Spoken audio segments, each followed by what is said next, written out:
हरिओम, नमस्ते। मैं मोनालिसा आप सभी का स्वागत करती हूँ मेरे YouTube channel Monalisa Sanskrit youth career पर।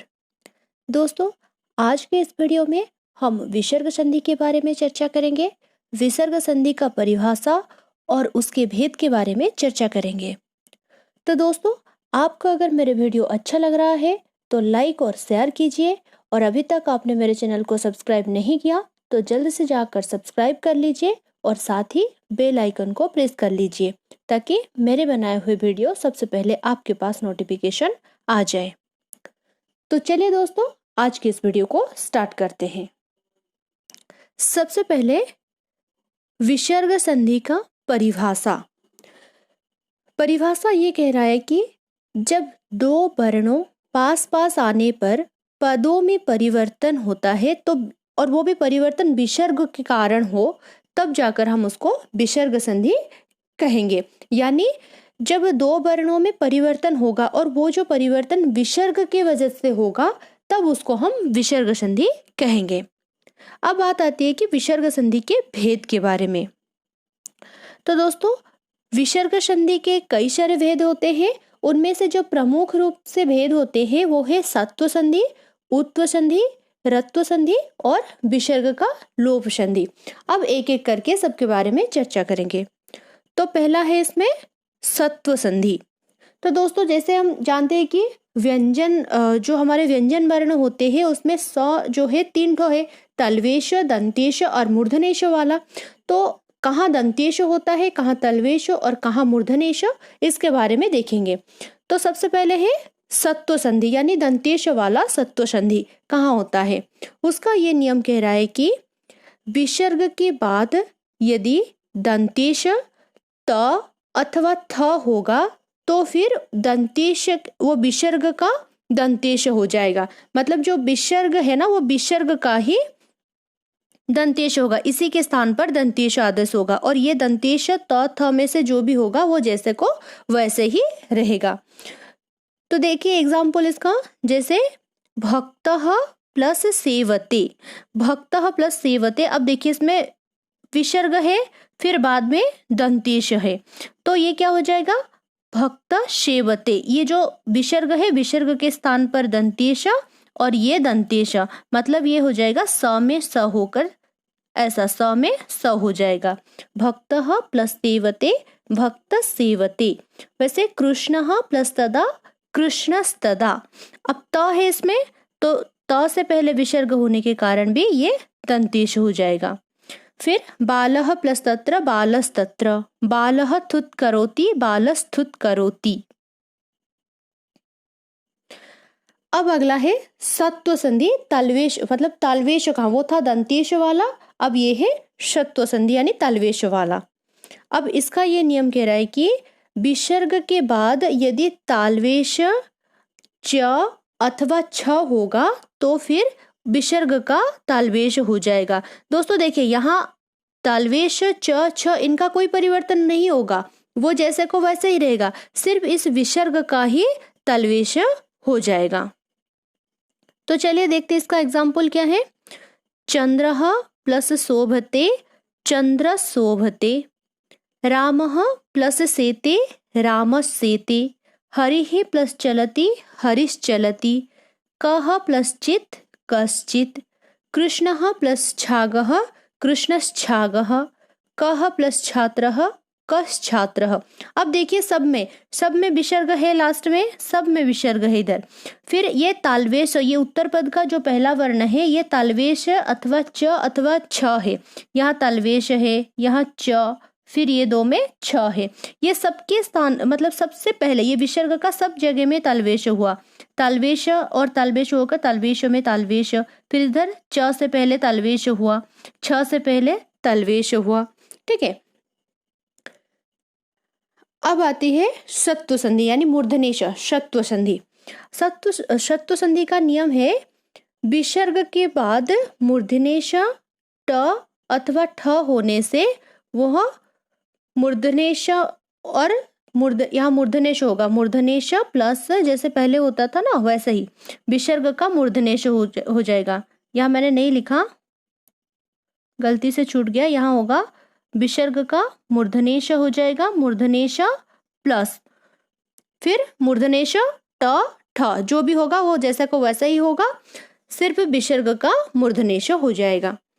तो देखिए एग्जाम्पल, रामः प्लस षष्ठः रामषष्ठः, विसर्ग का मूर्धनेश हो गया। नरः प्लस षट् नराषट्, कः प्लस टिकते कष्टिकते, धनुः प्लस टंकारः धनुष्टंकारः, रामः प्लस ठक्कुरः रामष्ठक्कुरः।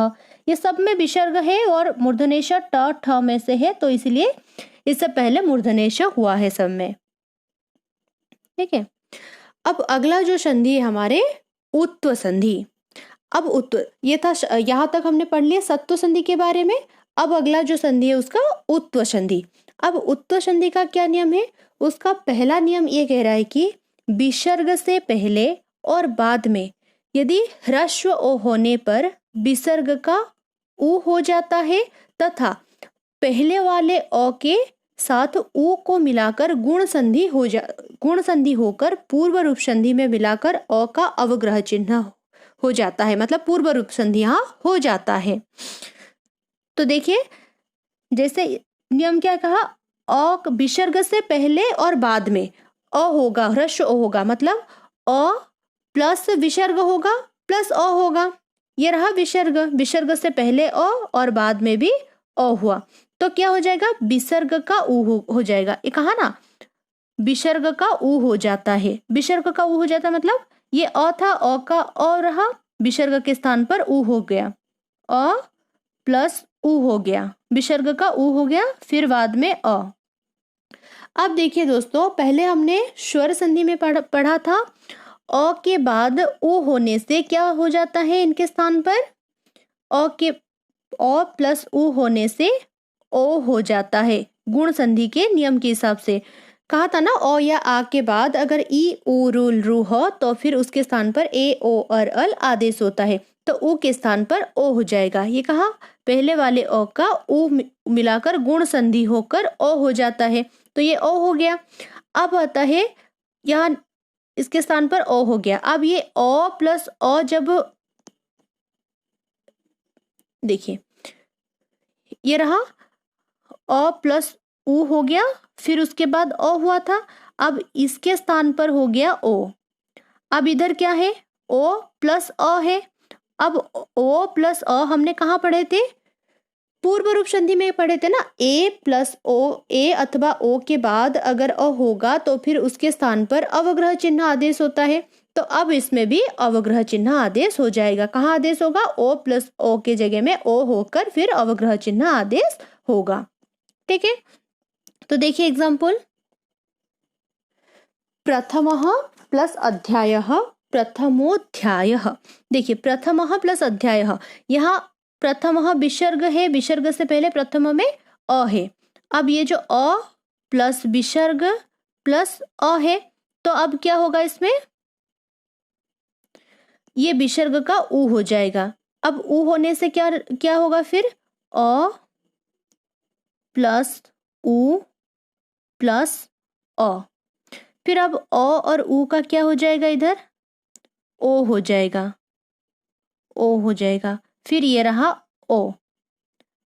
तो अब पूर्व रूप संधि के नियम के हिसाब से हम अगर जाएंगे तो क्या होगा इसमें, ये म जो है म में ओ मात्रा हो जाएगा, फिर इस ओ का अवग्रह चिन्ह हो जाएगा, तो इस हिसाब से हुआ प्रथमोध्यायः। ठीक है, उस प्रकार रामः प्लस अस्ति रामोस्ति, सः प्लस अपि सोऽपि, देवः प्लस अयं देवोऽयं, नृपः प्लस अवदत् नृपोऽवदत्, कः प्लस अत्र कोऽत्र, नृपः प्लस अगच्छत् नृपोऽगच्छत्। अब उत्व संधि का दूसरा नियम क्या कह रहे हैं कि यदि विसर्ग के पहले अ हो और उसके बाद किसी भी वर्ग का तीसरा, चौथा, पांचवा वर्ण हो अथवा य र ल व ह में से कोई भी वर्ण हो, तो विसर्ग का उ हो जाता है और अ का उ मिलाकर गुण संधि हो जाता है। अब इसमें क्या कहा, जैसे पहले था कि विसर्ग के पहले और बाद में अ होने से। लेकिन यहाँ कह रहा है कि बाद में जो वर्ण होगा भला ही उस पे अ हो, लेकिन फिर भी अगर विसर्ग के बाद अगर वर्ग का तीसरा, चौथा और पांचवा वर्ण हो और यर लवह में से कोई भी हो, तो फिर वहां क्या हो जाता है, विसर्ग का तो उ हो जाएगा, फिर अ और उ होकर गुण संधि होकर ओ हो जाएगा, बस अवग्रह चिन्ह उसमें नहीं होगा।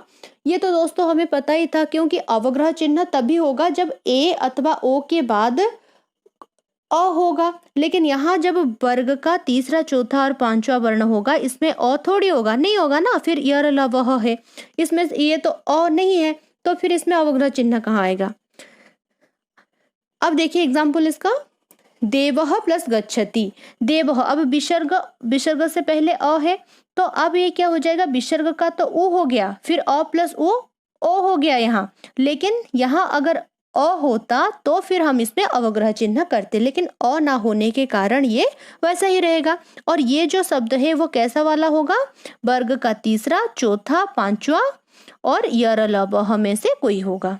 ठीक है, देखिए वैसे अर्जुनः प्लस जयते, अर्जुनो जयति। कृष्णः प्लस धन्यः, कृष्णो धन्यः। सः प्लस भाति, सो भाति। रामः प्लस मन्यते, रामो मन्यते। नृपः प्लस यजते, नृपो यजते, यहाँ भी य है। मनः प्लस रथः, मनोरथः। हरिद्वारः प्लस लसति, हरिद्वारो लसति। रामः प्लस वन्द्यः, रामो वन्द्यः। छात्रः प्लस हसति, छात्रो हसति। सब में यर लवह है। पहला वाला जो था उस एग्जाम्पल उसमें उस पेज में दिखाई थी, उसमें था वर्ग का तीसरा, चौथा और पांचवा वर्ण, इसलिए यहाँ पे अवग्रह चिन्ह नहीं हुआ, सिर्फ गुण संधि हो गया। विसर्ग का उ होने के बाद वो गुण संधि हो गया। ठीक है, तो दोस्तों ये था हमारे आज का सत्व संधि और उत्व संधि। अगले वीडियो में हम रत्व संधि और विसर्ग लोप के बारे में देखेंगे। जयतु संस्कृतम, जयतु भारतम। धन्यवाद।